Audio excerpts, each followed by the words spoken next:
ku menemukan dirimu. 22. Dari sana. Ingin keluar, tidak enak. Akhirnya, ia tetap diam menunggu. Sampai beberapa menit kemudian, Fahri keluar dari kamar mandi. Aroma segar menguar dari tubuhnya. Zara menunduk dan memejamkan mata. Tubuhnya gemetar, ini adalah pertama kali ia berada dalam satu kamar dengan lawan jenis. Terlebih, Fahri hanya mengenakan handuk yang melilit pinggang, memperlihatkan bentuk tubuhnya yang sempurna. Zara. Suara lembut lelaki itu menyapa. Zara semakin gugup. Jujur, suara Fahri yang tenang dan dewasa adalah hal yang pertama kali menarik perhatiannya. Bahkan, saat ia menyebutkan namanya dalam ijab kabul, Zara merasakan getaran yang berbeda. Iya, Om. Fahri tampak terkejut mendengar panggilan itu. Maaf, maksud saya. Iya, Pak. Lagi, Fahri menarik napas. Apa bedanya? Seolah ia sudah sangat tua di mata gadis itu. Meski dari segi usia, ia memang lebih dewasa 10 tahun dari Zara. Bisa tolong ambilkan baju saya di lemari? Bisa. La segera bangkit dan menuju lemari. Mengambilkan sepasang piyama dan segera meletakkannya di atas meja. Fahri melirik sekilas. Ia bisa melihat tangan Zara yang gemetar. Tolong, pakaian dalamnya sekalian. Mata Zara membulat, pipinya mendadak merah. 23. Zara tidak tahu harus menyembunyikan wajahnya di mana ketika suara bariton Fahri yang rendah tapi mantap mengucapkan kata itu. Pakaian dalam, ulangnya seperti memesan minuman di warung kopi, tanpa ekspresi. Zara menunduk dalam-dalam. Pipinya merona panas. Ia bergegas membuka lemari dengan tangan gemetar. Matanya menyoroti isi lemari yang rapi, mencari letak pakaian dalam milik suaminya. Ah, ketemu. Berada di dalam laci tengah di dalam lemari. Ia menarik gagang laci dan dengan cepat menarik sepotong pakaian dalam dari lipatan yang rapi. Menggulung dengan cepat agar tidak terlalu terlihat, lalu menyodorkan kepada Fahri tanpa menatap. Maaf, ini. Suaranya nyaris tak terdengar. Fahri hanya menerima tanpa komentar. Lalu, tanpa perasaan mengenakan pakaiannya tepat di hadapan gadis itu. Zara yang belum pernah berada dalam situasi seperti ini menjadi sangat gugup. Secepat kilat ia kembali duduk di sofa. Lututnya rapat, tangan di pangkuan. Jantung berdegup seperti genderang perang. Rumah ini seharusnya bukan sebuah tempat asing. Di sana ada suaminya. Tapi tetap saja semuanya terasa janggal dan membuat napasnya tak karuan. Beberapa menit kemudian, Fahri selesai. Ia menyisir rambut yang setengah basah, setelan piyama menempel di tubuhnya yang atletis. Kemudian berjalan santai ke tempat tidur dan duduk di sana, bersandar pada headboard. Ia melirik sekilas ke arah Zara yang belum juga berpindah dari tempatnya. Zara pun menunduk semakin dalam, tak berani menatap. Gak tidur? Tanyanya datar. Saya. Tidur di mana, Pak? Fahri menghela napas, kemudian menyibak selimut di sebelahnya, menunjuk tempat kosong di samping. Zara seketika mematung. Makasih. Tapi, saya di sofa aja gak apa-apa. Saya bisa dimarahin Eyang kalau kamu tidur di sofa, sahut Fahri tanpa menoleh. Zara tak langsung membalas. Ia bangkit dengan canggung, menyeret koper ke kamar mandi. Beberapa menit kemudian, ia keluar dengan piyama panjang warna pastel dengan hijab instan yang menutup rambut dan lehernya. Fahri menoleh pelan. Gadis itu bahkan tidur pun masih mengenakan hijab. Tidur di samping saya aja. Saya gak gigit orang, kok, ucapnya tenang. Zara tersenyum kikuk, berusaha menahan gugup. Ia melangkah ke sisi ranjang, duduk di ujung tempat tidur dengan kaku. Matanya melirik ke kanan dan kiri, seolah berharap Umi dan Abinya akan muncul di kamar itu dan menjemputnya pulang. Semalam, ia masih tidur di kamarnya sendiri, dan sekarang ia harus tidur di kamar lain untuk pertama kali. Dengan seorang lelaki dewasa pula. Bagaimana kalau tengah malam nanti Fahri menerkamnya? Pikir Zara. 24. Umi. Abi. Kak Erlan. Tidur aja yang tenang. Saya gak akan ngapa-ngapain kamu. Zara benar-benar takut dan malu. Beruntung, Fahri memadamkan lampu utama dan mengganti dengan lampu tidur, sehingga bisa menyamarkan pipi Zara yang merah. Zara naik ke tempat tidur pelan-pelan, menyelimutkan dirinya sampai ke leher. Tubuhnya kaku seperti mayat hidup. Napasnya pendek-pendek. Entah malam ini bisa tidur atau tidak. Padahal besok ada jam kuliah pagi. Gak gerah tidurnya gitu. Gak, Pak. Saya. Udah biasa. Oh. Fahri mengangguk, lalu membenarkan selimut sampai batas pinggang. Kalau saya kesiangan, tolong bangunin, ya. Iya. Fahri melirik ke arah Zara. Ia tak bisa menahan senyum tipis ketika melihat gadis itu tidur seperti kepompong, hanya bagian wajahnya saja yang terlihat, dan itu pun masih ditutupi hijab. Bocil, gumamnya nyaris tak terdengar. Malam itu terasa panjang. Zara memejamkan mata, tetapi telinganya awas. Setiap suara napas Fahri membuat detak jantungnya melompat. Zara terbangun saat mendengar suara azan subuh menggema dari kejauhan. Membelah keheningan, membawa getaran yang membuat tubuhnya refleks bergerak. Perlahan kelopak matanya terbuka. Hal pertama yang ia rasakan adalah kehangatan yang menjalar pada tubuhnya, juga aroma parfum maskulin yang memanjakan penciuman. Zara seketika terperanjat. Tangannya sedang melingkar di tubuh Fahri. Kepalanya bersandar di dada lelaki itu. Bahkan, satu kakinya tersampir santai di paha. Memeluknya seperti bantal guling. Ketakutan Zara semalam bahwa Fahri akan menerkamnya tidak terbukti, karena kini, justru dirinya lah yang menerkam Fahri. Sementara lelaki itu tidur tenang dengan wajahnya yang rupawan. Jeritan Zara membuat Fahri membuka mata. Dahinya berkerut melihat posisi mereka. Tetapi, reaksi tubuh lambat sebab masih dalam keadaan setengah sadar. Zara langsung bangkit dan menarik selimut menutupi tubuhnya. Wajahnya merah padam. Astagfirullah ya Allah. Astagfirullah. Maaf, Om, saya gak sengaja. Fahri duduk perlahan, mengusap wajahnya. Suaranya masih serak karena baru bangun. Badan saya pegal. Mata Zara membulat penuh. Ia tak menjawab. Kamu tidurnya terlalu mepet sampai ngegeser saya ke ujung. Ingin rasanya Zara terbang ke kutub selatan bumi dan tinggal bersama suku Eskimo dan Pinguin. Maaf, saya gak sengaja. Besok, saya akan tidur di sofa aja biar gak ganggu Om. Saya merasa ketuaan kamu panggil seperti itu. Jadi, panggil apa harusnya? Ragu, Zara bertanya. Fahri tak menjawab. Ia bangkit dari tempat tidur dan berjalan mengambil handuk. Langkahnya tenang, sikapnya tidak berubah. Tetapi, saat melewati Zara, ia berhenti sejenak. Kamu gak salat. 25. Ma mau. Saya mau mandi dulu, salatnya di masjid. Kamu salat di sini aja. Pelan, Zara mengangguk. Ia hanya menatap punggung Fahri yang kemudian menghilang di balik pintu kamar mandi. Kurang dari 10 menit, Fahri sudah keluar dari kamar mandi. Ia terlihat segar dan wangi. Sementara Zara masih mematung di ujung tempat tidur sambil memainkan ponselnya. Tolong, ambilkan baju koko sama sarung di lemari. Jangan lupa pakaian dalam, pintanya. Zara langsung bangkit dan mengambilkan pakaian suaminya di lemari. Sarung dan baju koko. Lengkap dengan galaman yang ia gulung di dalam sarung. Ini, Kak.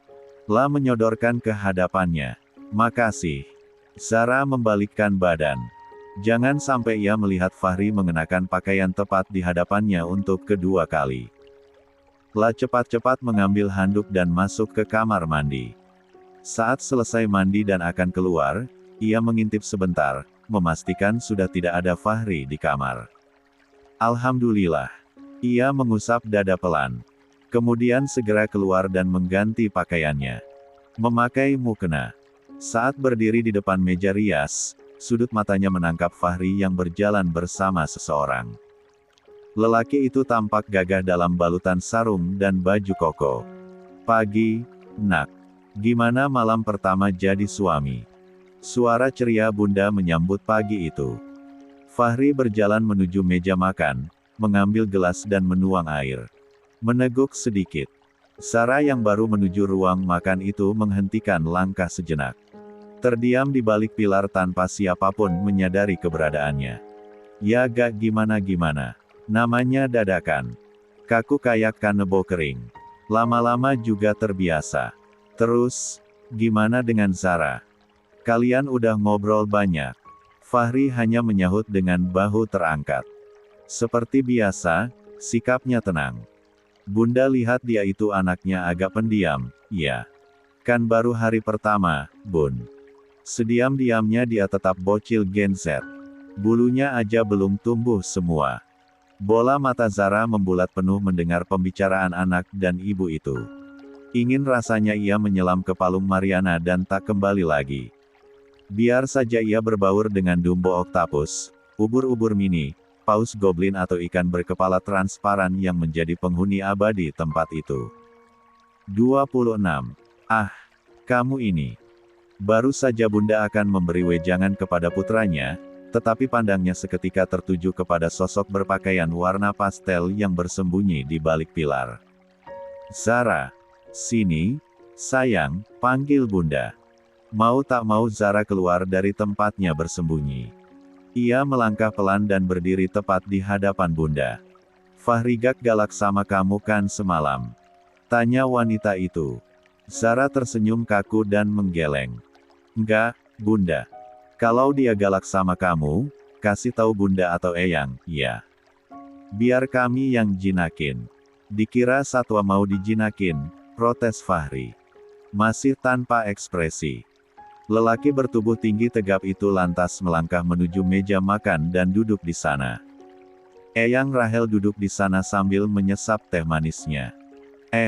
Pengantin baru. Rajinnya bangun pagi. Biasanya pengantin baru itu lama keluar kamar loh." Fahri hanya merespons dengan senyum.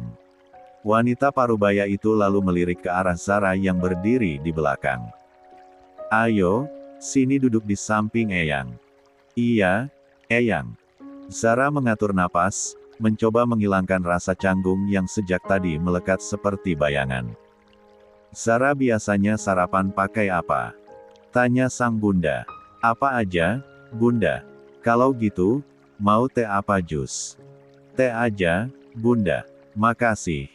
Bunda mengulas senyum sambil menuang secangkir teh hangat, yang kemudian ia geser ke hadapan menantunya. Sementara ayah mertuanya sedang mengupas buah. Zara sempat mengira, tinggal di rumah keluarga Fahri akan seperti tinggal di rumah dinas militer.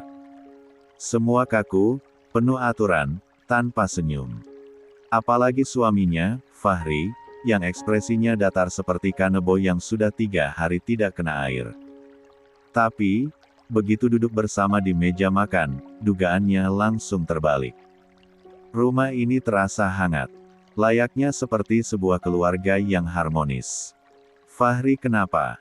tanya Eyang Rahel, saat melihat Fahri memijat punggung lehernya. "Pegal, Eyang. Abis ngapain sampai pegal-pegal?" Pertanyaan usil Eyang membuat Zara tersedak teh manis yang baru disesapnya. "Tadi malam posisi baringnya gak enak, Eyang." Dan jawaban Fahri itu menciptakan salah paham bagi semua orang yang ada di meja makan. Wajar, pengantin baru. Lama-lama juga terbiasa. Zara menunduk. Ia pasti sudah menutup wajahnya dengan piring andai tidak sedang berada di tengah-tengah. Keluarga. 27. Jika wajah Zara langsung merah seperti udang rebus, berbeda dengan Fahri yang tetap konsisten, tidak banyak bicara dan tidak ada ekspresi berlebihan. Obrolan mengalir santai. Bahkan kadang diselingi tawa. Sampai di satu titik ayahnya meletakkan sendok dan menatap Fahri. "Kamu hari ini kerja?" "Iya, Ayah." "Loh, pengantin baru kok kerja? Kenapa gak ambil cuti?" nikmatin masa pengantin baru dulu, imbuh bunda. Ayah ikut mendesah pelan. Kasihan Zara, belum sempat jalan-jalan berdua. Nanti aja, ayah. Zara juga ada kuliah hari ini, timpal Fahri tanpa menoleh. Bunda menatap ke arah Zara yang penampilannya rapi layaknya mahasiswa pada umumnya. Kuliah jurusan apa, nak? Kesehatan, bunda. Bunda manggut-manggut. Masya Allah. Semoga ilmunya bermanfaat bagi banyak orang ya, nak. Amin. Zara tersenyum. Tetapi, sebenarnya rasa gugup itu belum sepenuhnya hilang, sebab setiap Fahri berbicara, nadanya selalu datar. Entah dari mana karakter dingin dan kaku itu. Sebab penghuni rumah yang lain terlihat lembut, perhatian dan humoris. Apalagi ayah, ia bahkan mengupas buah untuk seluruh keluarga. Usai sarapan, Zara pamit untuk bersiap ke kampus. Saat ia keluar rumah dengan tali tas tersemat di pundak, Fahri sudah berdiri di depan pintu sambil memegang kunci motor. Saya antar. Zara mengerjap kaget. Gak usah, Om. Maksudnya, Kak. Saya bisa naik. Saya antar, ulang Fahri, kali ini sedikit lebih tegas. Saya bisa dilempar granat sama Eyang kalau kamu ke kampus sendirian. Zara hanya mengangguk. Di halaman rumah terparkir motor hitam berjenis Matic yang mengkilap terkena sinar matahari. Fabri menyerahkan helm kepada Zara. Pakai. Zara cepat memasang ke kepala, setelah sebelumnya membenarkan hijabnya agar tidak berantakan. Kemudian duduk menyamping di belakang Fahri. Fahri melirik dari kaca spion. Pegangan, takutnya jatuh. Gak apa-apa, Kak. Saya biasa naik motor kok. Fahri menyalakan mesin, kemudian melaju meninggalkan halaman rumah. Ia sempat melirik ke arah jendela, di mana 3 manusia kepo sedang mengintip dari balik tirai. Ayah, Bunda dan Eyang. Seperti 3 paket paling sempurna yang dikirim Tuhan dalam bentuk orang tua. Oh ya, kalau Bunda, Ayah atau Eyang bicara sesuatu yang menyinggung, jangan ambil hati. Kadang mereka memang begitu, kata Fahri di sela-sela perjalanan. Zara mencondongkan kepalanya ke depan hingga dagunya nyaris bertengger di bahu Fahri. Kenapa, Kak? Jangan ambil hati kalau Bunda, Ayah atau Eyang bilang sesuatu yang menyinggung kamu. Oh, enggak kok. Motor melaju pelan di awal. Hanya ujung jari Zara yang memegang jaket suaminya. Sangat berhati-hati agar 28. Tangannya tidak sampai rapat ke pinggang. Tetapi, beberapa menit kemudian, Fahri mulai menambah kecepatan, membelah jalan yang masih lengang. Angin pagi menerpa wajah Zara, membuat ujung hijabnya berkibar. Begitu motor sedikit miring di tikungan, Zara refleks melingkarkan tangannya erat ke pinggang Fahri. Sedikit ke bawah, hampir menyentuh benda paling vital milik lelaki itu. Zara. Iya, Kak. Tangannya, bisa ke atas sedikit. Gak enak nanti dilihat orang. Bola mata Zara membulat. Tangannya yang ada di bawah jaket suaminya itu seketika bergeser. Ia bahkan bisa merasakan gundukan kecil di sana. Jangan tanya bagaimana raut wajah gadis itu sekarang. Andai bisa, ia pasti sudah meluncur turun dari puncak gedung Burj Khalifa tanpa parasut. Terserah mau mendarat di alam manapun. Maaf, Kak. Saya gak bermaksud pegang itu, katanya, dengan suara gemetar. Gak apa-apa. Selain Bunda, belum pernah ada orang lain yang sentuh bagian itu, kok. Zara mengusap pipinya yang terasa panas. Tangannya hampir terlepas dari pinggang Fahri, tetapi, motor kembali melaju cepat yang membuatnya terpaksa pegangan di pinggang. Maksud saya hanya takut kalau ada yang lihat dan videoin. Soalnya manusia zaman sekarang kadang diam-diam videoin orang lain buat konten. Dan posisi tangan kamu terlalu ke bawah. Sudah, jangan dibahas lagi. Begitu teriakan Zara dari jiwa yang terdalam. Setelah hampir 20 menit perjalanan, motor berhenti di parkiran kampus. Zara buru-buru melepas tangannya yang melingkar di pinggang suaminya. Makasih, Kak. Maaf ngerepotin. Fahri mematikan mesin, lalu menatap Zara sekilas. Sama-sama. By the way, kamu punya buat jajan? Zara mengangguk. Ada. Dari Abi. Fahri merogoh dompetnya, mengambil satu kartu ATM miliknya dan menyodorkan kepada Zara. Pakai ini aja. Gak usah, Kak. Saya ada kok. Gak apa-apa, tolak Zara santun.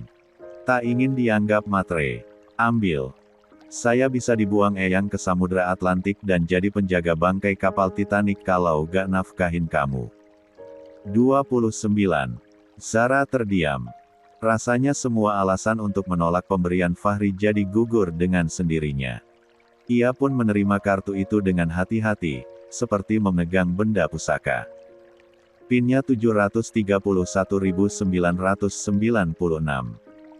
Makasih, Kak. Namun belum sempat Zara berbicara banyak, matanya menangkap sosok yang tak asing di seberang parkiran. Seorang pemuda dengan jaket hitam, celana jeans, dan motor sport yang berderu, tanpa helm. Rambutnya acak-acakan tertiup angin. Kening Zara refleks mengerut. Mungkin Bim Bim hendak menemui Yasmin. Kedua alis Fahri berkerut menyadari istrinya sedang menatap ke arah itu. Ia ikut memandang apa yang membuat istrinya itu terpaku. Zara, panggilan Fahri membuyarkan lamunan. Gadis itu cepat-cepat menoleh. Iya, Kak. Maaf, saya. Pulang jam berapa? Potong Fahri cepat. Jam 2. Jam 2 saya masih kerja. Nanti saya minta sopir ayah jemput kamu. Gak usah, Kak. Saya bisa pulang naik taksi online. Fahri menatapnya datar. Saya bisa disuruh Oma gali sumur di gurun Sahara kalau kamu naik taksi online. Zara menunduk, tersenyum tipis. Nomor kamu berapa? Tanya Fahri kemudian, sambil merogoh saku jaket. Zara menyebutkan nomornya. Diam-diam ia menatap Fahri mengetik tanpa ekspresi, lalu mengangguk singkat. Oke. Kalau ada apa-apa, hubungi saya. Iya, Kak. Terima kasih. Hati-hati di jalan. Tanpa sadar, Zara mengulurkan tangan untuk mencium punggung tangan Fahri, seperti yang biasa ia lakukan pada abinya. Fahri menatap sebentar, kemudian menyalakan mesin motornya. Zara hanya memandang punggung tegap suaminya sampai menghilang di tikungan parkiran. Satu pertanyaan yang sejak kemarin mengisi pikirannya, kata Dinara sebelum kabur, calon suami dan keluarga suaminya itu jahat.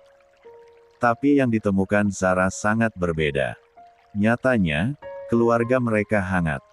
Fahri memang kaku seperti jemuran kering, tetapi tidak kasar. Bahkan, semalam saat tidur, Zara terbangun dalam keadaan baik. Siangnya, Zara memutuskan pulang ke rumah orang tuanya lebih dulu. Seperti ucapan Fahri, ia dijemput oleh sopir ayah. Sepanjang perjalanan, Zara terdiam.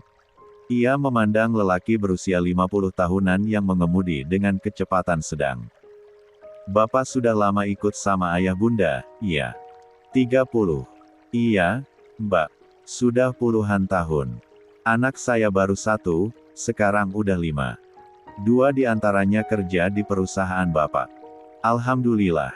Mereka baik ya, Pak. Masya Allah, Mbak. Apalagi Mas Fahri. Orangnya pendiam, tapi sopan dan gak sombong. Entah mengapa hati Zara sedikit hangat mendengar pujian untuk suaminya dari orang lain. Ia pikir, harus banyak-banyak ngobrol dengan Pak Dedi untuk menggali lebih dalam tentang suaminya. Kak Fahri kerja di mana, Pak? Loh, Mbak Zara gak tahu. Zara menggeleng pelan, tanpa suara. Lah, masa kerjaan suaminya sendiri gak tahu? Kan baru 1 hari Pak. Itu juga dadakan. Belum sempat ngobrol banyak. Ngobrol atuh. Mas Fahri gak gigit orang kok. Zara terkekeh. Hingga tak lama berselang, mobil memasuki halaman rumah. Zara cepat turun dan berterima kasih kepada Pak Dedi. Ia meminta sang sopir untuk pulang dahulu, sebab ia akan menghabiskan waktu di rumah Umi untuk beberapa jam. Begitu membuka pintu, Aroma masakan Umi langsung menyambutnya. Ia berjalan cepat ke dapur dan langsung memeluknya. Umi, lirihnya, hampir menangis, seperti seseorang yang terpisah bertahun-tahun. Melati memeluk putri bungsunya, mengusap air mata dan mengecup keningnya. Naik apa ke sini? Diantar sopir ayahnya Kak Fahri. Umi kemudian mengajaknya untuk makan siang. Kebetulan ia masak makanan kesukaan Zara. Gimana hari pertama di rumah suami? Tanya Umi, beberapa saat kemudian. Baik, Umi. Sesuai dugaan Zara, mereka keluarga yang baik. Ada bunda, ayah dan Oma Rahel. Zara sambil tersenyum kecil. Alhamdulillah. Umi lega dengarnya. Yang penting mereka memperlakukan kamu dengan baik. Zara mengulas senyum. Kak Zain mana, Umi? Belum pulang. Tahu sendiri kakak kamu lagi sibuk-sibuknya kuliah. Ya udah, Zara mau ke kamar dulu, Umi. Kangen kamarnya. Melati terkekeh mendengar nada putrinya yang manja. Ia bernapas lega melihat Zara tampak baik-baik saja dan sepertinya tidak tertekan dengan pernikahan mendadaknya. Zara sendiri menuju kamarnya, menaruh tas, dan merebahkan diri di pembaringan empuknya. Aroma spray yang familiar membuatnya ingin berlama-lama di sini. Ia menghabiskan waktu membaca buku dan sesekali melamun, sampai sore menjelang. Saat sedang membaca buku, ponselnya tiba-tiba bergetar. Fahri, kamu di mana? Zara memandang layar itu beberapa detik, lalu mengetik pelan. Zara, di rumah Umi, Kak. Balasan datang cepat. 31. Fahri, jam berapa pulang? Zara menggigit bibirnya. Apakah ini bentuk perhatian? Jujur, tidak ada lelaki yang pernah memberinya perhatian seperti ini. Seumur hidup ia belum pernah dekat dengan lelaki manapun. Zara, mungkin abis maghrib. Balasan Fahri datang nyaris instan. Fahri, kirim lokasi. Nanti saya jemput. Zara mengernyit. Jemput. Padahal ia bisa saja naik mobil keluarga atau taksi online. Zara, gak usah, Kak. Saya bisa pulang sendiri. Titik 3 yang menandakan Fahri sedang mengetik muncul, lalu hilang, lalu muncul lagi. Fahri, saya bisa diusir Oma dari rumah kalau gak jemput kamu. Zara menahan tawa. Entah kenapa, kalimat yang kaku itu terkesan lucu. Zara lantas mengirimkan lokasinya sekarang. Setelah itu, tidak ada balasan lagi. Hanya tanda centang biru di layar. Zara meletakkan ponsel di dada, menatap langit-langit kamarnya. Ada perasaan aneh yang menggelitik, agak gugup. Kayaknya Om Fahri ini baik. Tapi, kenapa Dinara kabur? Tidak sampai 30 menit setelah Zara mengirimkan lokasi, suara motor berhenti di depan rumah. Ia langsung bangkit dan menatap melalui jendela kamarnya. Sudut matanya memicing melihat motor matic milik suaminya itu terparkir. Umi Melati pun mengembangkan senyum menyambut menantu baru di keluarga mereka. Assalamualaikum, Umi, ucap Fahri sambil menunduk, mencium tangan mertuanya dengan sopan. Waalaikumsalam, Nak Fahri, jawab Umi, suaranya hangat. Ayo, masuk dulu. Zara ada di dalam. Fahri melangkah masuk ke ruang tamu. La duduk di ujung sofa dengan punggung tegak, kedua tangannya bertumpu di paha. Matanya sedikit menyapu ruangan, memperhatikan foto-foto keluarga yang berjejer di dinding. Umi beranjak ke dapur sebentar, lalu kembali sambil membawa secangkir teh manis. Ia sempat memanggil Zara yang ada di kamar. Tetapi, putrinya itu tak kunjung turun. Minum dulu, Nak. Terima kasih, Umi, jawab Fahri singkat sebelum meneguk sedikit. Gimana di rumah sana? Zara nggak rewel, kan? Tanya Umi sambil duduk di sofa seberang. Enggak, Umi. Nggak ada masalah, jawab Fahri, nadanya datar tapi sopan. Umi tersenyum lega. Alhamdulillah. Soalnya dia kan anaknya agak pemalu dan manja. Kadang kalau di lingkungan baru suka bingung mau ngobrol sama siapa. Fahri mengangguk pelan. Belum sempat membalas, suara langkah terdengar dari arah pintu. Zain muncul dengan wajah datar. Pandangan mereka bertemu. Ada jeda singkat, dingin dan kaku. Tak ada senyum, tak ada sapa.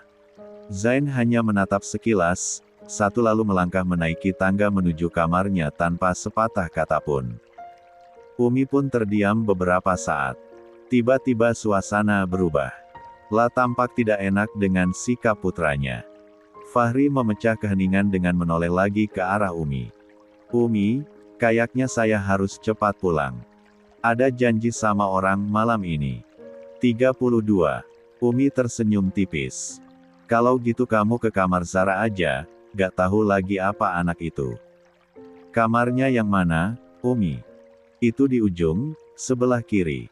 Dari sini kelihatan. Dia dari tadi nggak keluar, mungkin istirahat. Fahri mengangguk, berdiri, lalu menaruh gelas di meja. Baik, Mi. Saya ke sana. Dengan langkah mantap, ia berjalan menuju kamar yang ditunjuk. Fahri mengetuk pelan, tetapi tak ada sahutan dari dalam. Pikirnya, mungkin Zara sedang tidur. Sehingga ia memutuskan untuk membuka pintu pelan-pelan. Zara, saya. Kalimatnya terhenti.